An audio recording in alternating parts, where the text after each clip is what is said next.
You are looking at the entrance to Fogwell's Gym on New York's Lower West Side. It is here that our story begins. A story different from any you have read before. In a dingy room above the gym, four men play a game of poker, little dreaming of the shock which awaits them.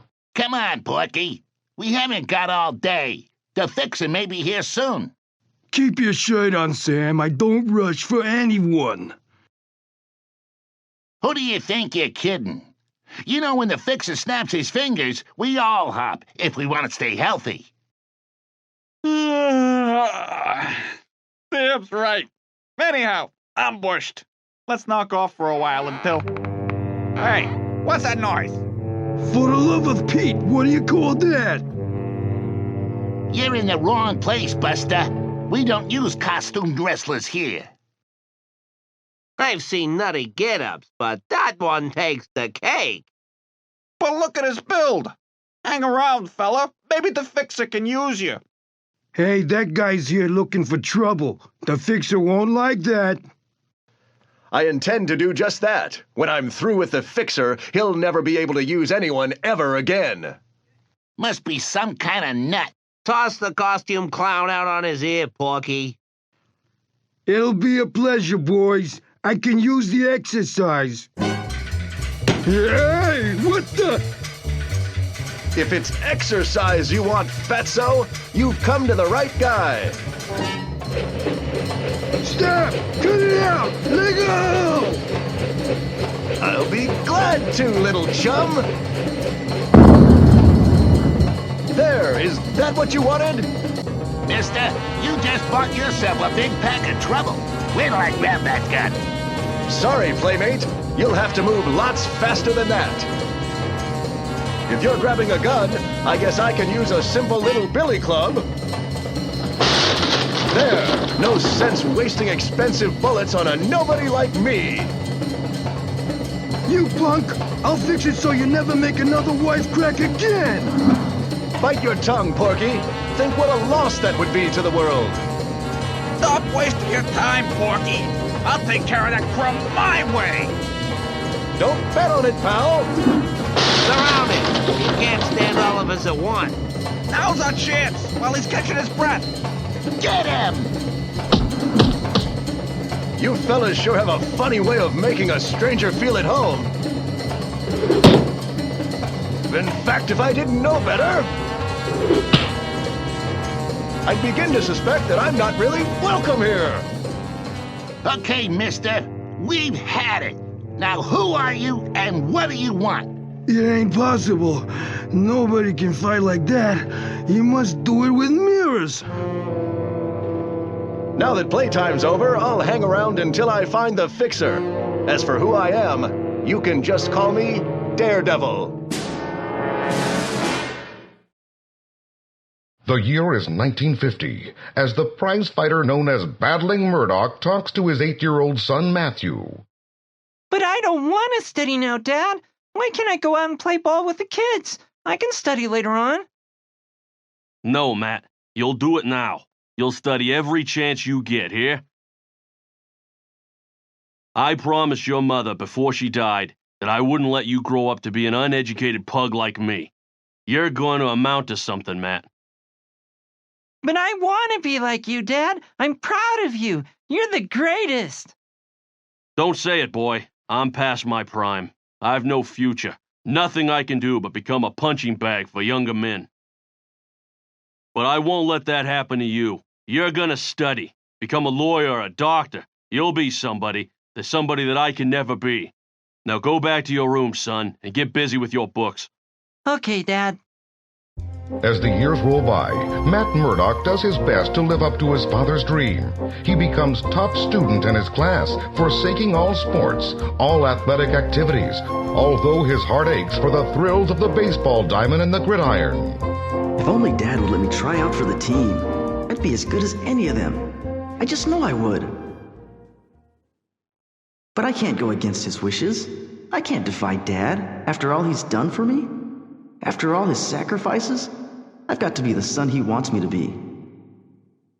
And so, young Matt Murdock goes his lonely way, spending every minute he can spare with his books, never sharing in the games of the other teenagers.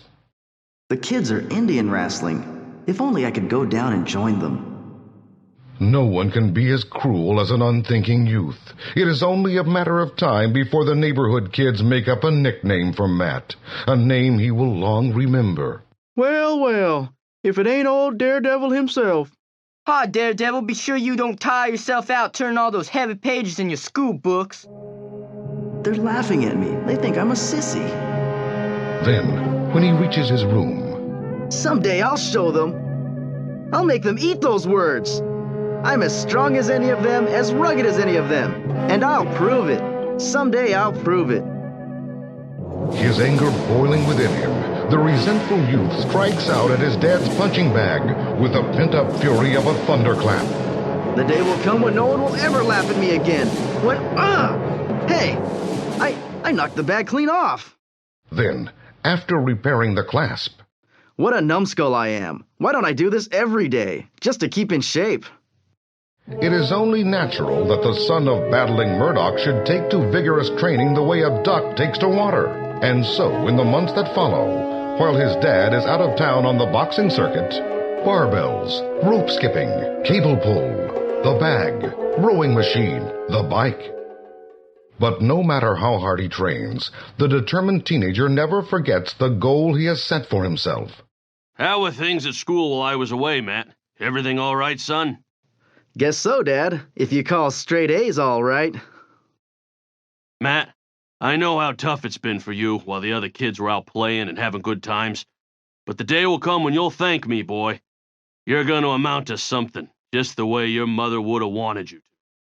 But there is one problem which battling Murdoch keeps from his son. I haven't been able to land a fight in weeks. I'm getting too old. No manager will take me. But I can't let Matt down. I've got to keep fighting until he gets through college. I owe him that for the way he's worked all these years. Finally, in desperation, Murdoch makes a fatal decision. Look, Murdoch, you're all washed up and you know it. The only guy who'll manage a has-been like you is the Fixer. The Fixer? I always swore to myself that I'd steer clear of a guy with his reputation. But now I've got no choice. I have to get a fight. And so, Well, well, if it ain't battling Murdoch. 10 years ago, you kicked me out of your dressing room when I offered you a deal. But I knew you'd come around sooner or later. Sure, I'll get you some fights. And you won't have to take a dive either. Just because I'm a really soft-hearted fool. Here, sign this contract. with trembling fingers, the middle-aged fighter grasps the pen, as a drowning man would clutch at a straw. And then, This is the luckiest day of my life. Now I'll be able to send Matt to college. I don't have a thing to worry about. excitedly, the joyful prizefighter rushes to his apartment, only to find... Matt! Wait till I tell you the news! Matt? Not here. As fate would have it, Matthew Murdoch at that very moment is returning from the library, taking the most important few steps of his entire life. Gee, you'd think someone would help that blind man across the street. Say, mister, can I give you a hand? He didn't seem to hear me. He might be deaf, too. Say, there's a truck turning the corner, coming towards him. Hank, slam on the brakes! Someone's crossing in front of us! I can't! Something's wrong! She won't stop! Without a moment's hesitation, his supple muscles responding to the emergency with the speed of thought, Matt Murdoch hurtles toward the scene of impending disaster. He won't have a chance unless I can reach him in time. The swift-moving teenager hurls the unsuspecting blind man out of the truck's path, but he himself is not so fortunate. He saved that man's life! Most heroic act I've ever seen. But a cylinder fell from the truck. It struck his face. Is it something radioactive? Don't just stand there! Someone call an ambulance! Later, at Municipal Hospital, Your son is a very brave lad, Mr. Murdoch. You must try to be equally as brave in the days ahead. If only it had happened to me instead of him. If only I had been there. Don't, Dad. It could be worse. Even if I do lose my sight, at least I'm alive. And days later, after the injured boy returns home. Good news, Matt. The doctor's report says that an operation may restore your sight in a few years, after the tissues have healed. That's great, Dad. Until then, don't worry. I'll still keep up my studies. Using books written in Braille, I'll get my diploma yet. You'll see. But in the days that follow, Matt Murdock studies more than the written word. He begins a still more intensive program of physical exercises. I don't get it. Ever since my accident, I seem to be able to do everything lots better than before, even without my sight. It's as though nature made all my senses far more powerful to compensate for my blindness.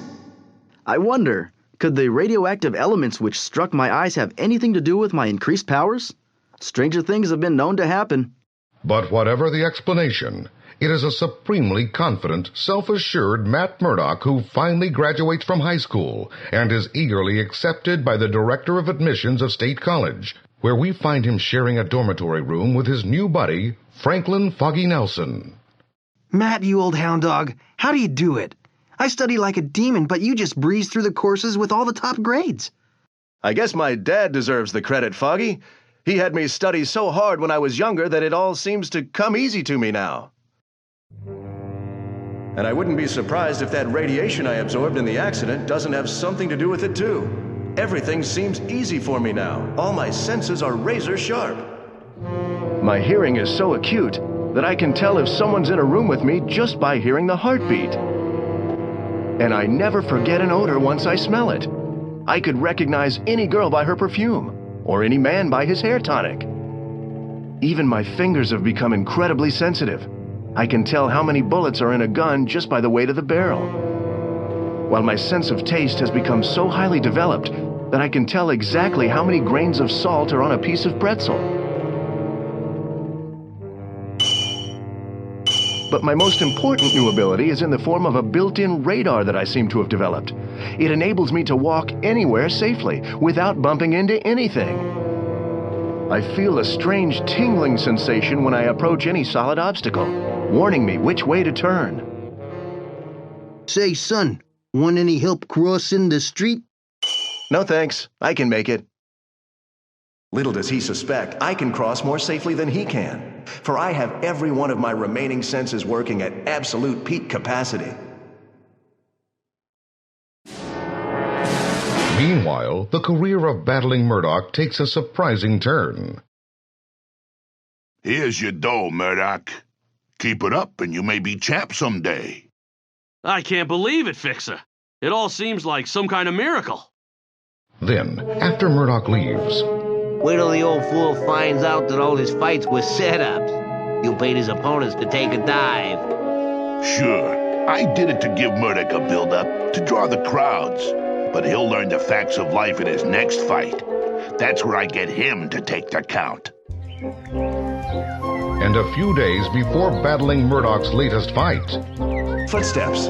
I can tell by the weight. The distance between each. It's Foggy Nelson. Hey, Matt, wait up! I want to read you the sports headline. It's about your dad. He's fighting Dynamite Davis tomorrow night in New York. How about that? Want to go? I've already got the tickets, Foggy. One for each of us. I read the headline before, just by running my finger over the page and feeling the impression of the ink. And so, the next night... Fixer said I have to take a dive in the first round tonight. And in this corner, the middle-aged sensation, battling Murdock! But my boy's here tonight, to root for his dad. I've always trained him to do his best. I can't disappoint him now. Murdock, you fool! Take it easy. What are you doing? If you're trying to double-cross me, you'll live to regret it. You're supposed to take a dive now, here? Dive! He's winning, Matt! Your dad's pulverizing him! Yoo-hoo! I know it. I can follow the fight perfectly by hearing the sound of each blow, each footstep. It's my one chance. Maybe my last chance to do something, to make my son proud of me. I'm not gonna fail. I'm gonna win, do you hear? I'm gonna win! Call it a miracle. Call it pure willpower, sheer determination. Call it what you will. But a few seconds later... The winner! Battling Murdoch! And then, in the dressing room... You did it, Dad. You proved that nothing's impossible if a man has the courage, if a man's not afraid. I wanted you to be proud of me, Matt. My son.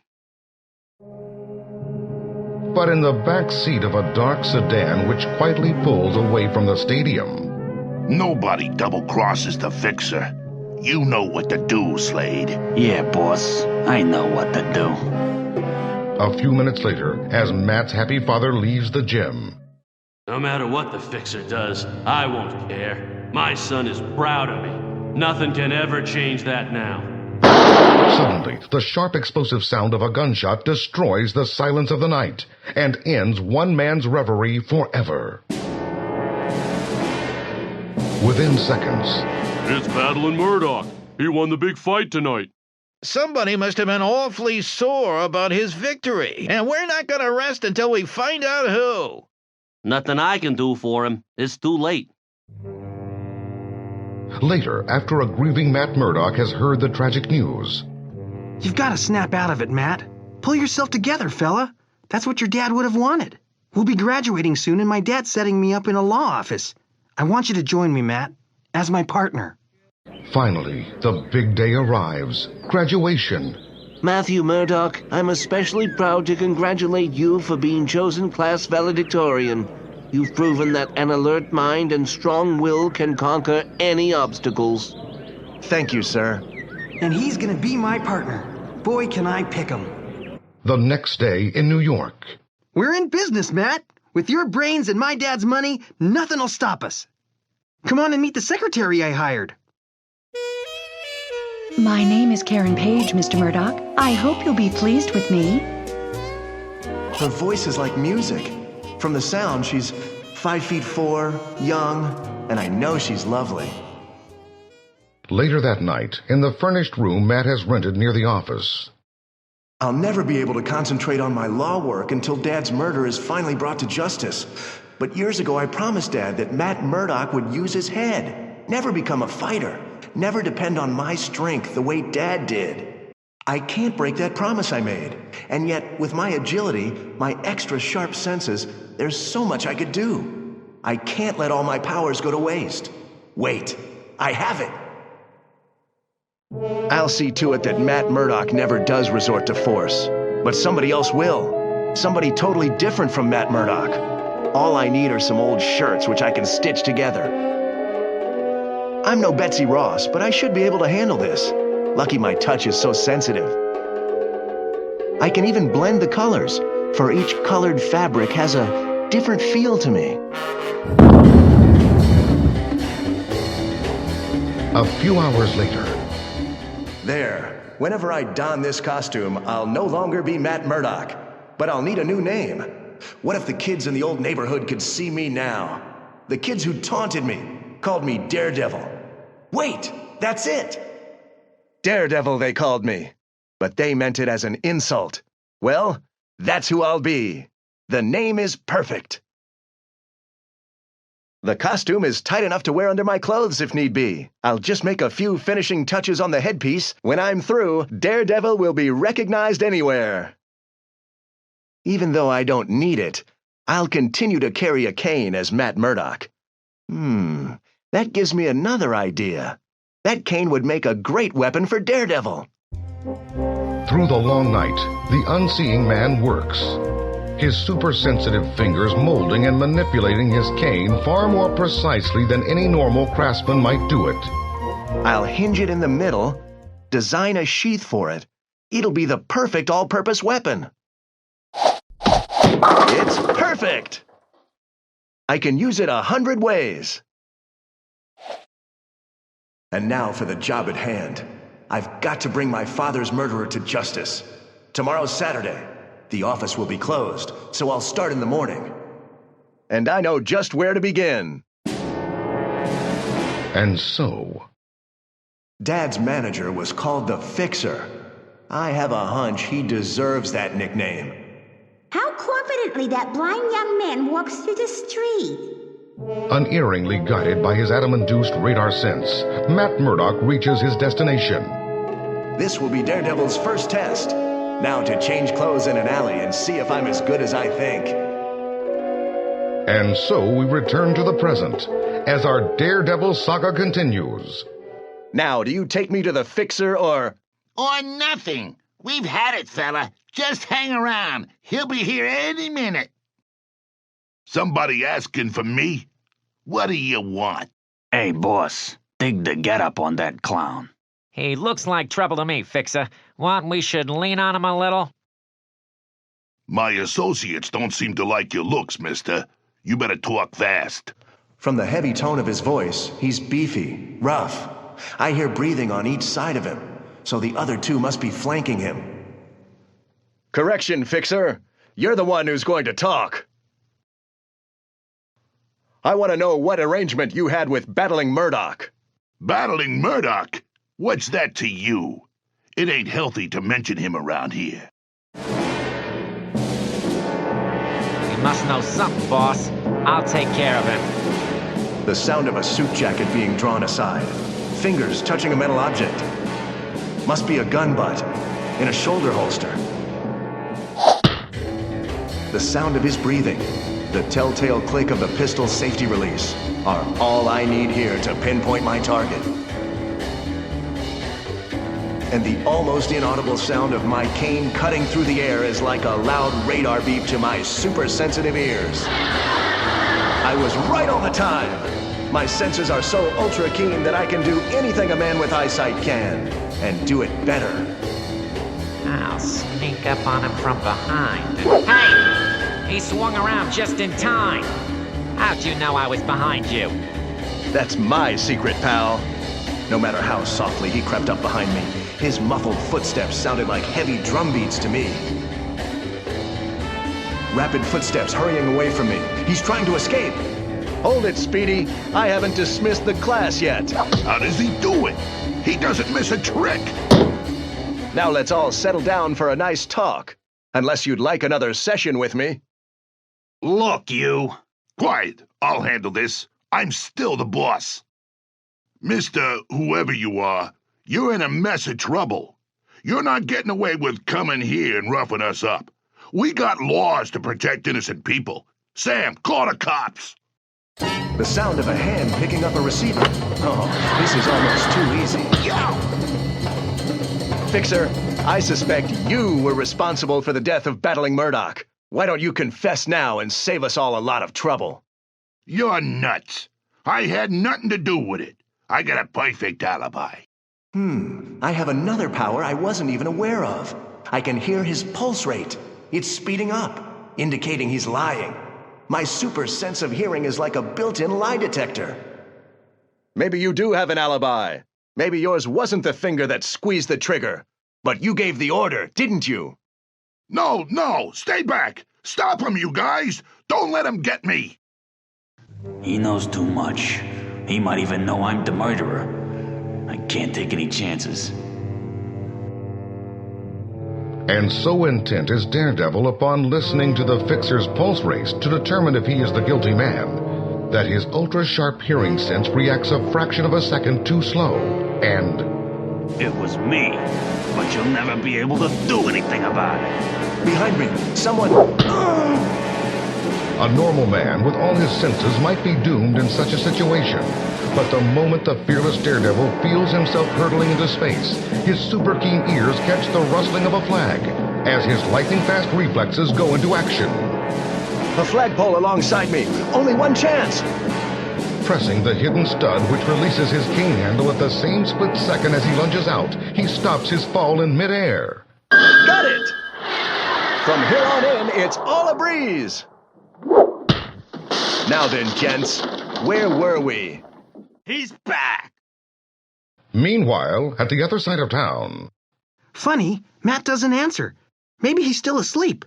Oh, the door's open. Hey, Lazy Bones, I thought I'd see if you need anything and... Matt? He's gone. Gosh, I wish he'd called me. I hate to think of poor Matt walking around town all alone with all the traffic in New York. I'll go up to the office. Maybe he decided to come here and get familiar with the place before he started work on Monday. But entering the new office, Foggy finds it unoccupied, except for the most decorative accessory. Karen, today's your day off. I know, Mr. Nelson, but I'm a stranger in New York and had no one to visit, so I thought I'd tidy up the office while I had a chance. Is Mr. Murdoch with you? No. Matter of fact, I'd hoped he'd be here. I don't like him wandering around town alone. I understand. What a pity such a wonderful, handsome man is so handicapped. Wow.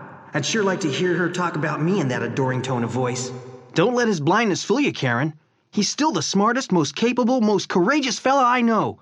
He doesn't even seem to mind not seeing. There's something about him that makes a girl want to take him in her arms and... Oh, I'm sorry, Mr. Nelson. I had no right to speak that way. It's just that he seems to need someone to look after him. It would be hard to imagine Karen Page's feelings if she could see the handicapped man she is referring to at this moment. Out, all of you. I'm only interested in Slade and the Fixer. Boy, you don't have to tell me twice. Come back, you rotten cowards! Don't leave us with him! Now, you two, I've learned what I wanted. Slade actually did the shooting, but you gave the order. What good'll it do? You can't prove it. Yeah, where's your evidence? Now for my final bluff. They're so worried now, they'll believe anything. Right here, I have a miniature tape recorder concealed in my billy club. It'll tell the police all they need to know. He's got us. Then, before Daredevil can make a move, the Fixer tries one last desperate maneuver. Quick, Slade, run! Before he can get his balance! Whoa! My arm! I wrenched it. I was a fool for being so overconfident. I should have known they'd make one final try to escape. They can't have gotten far. I'll get them yet. But racing around the corner, Slade and Fixer quickly mingle with the Saturday afternoon shopping crowd.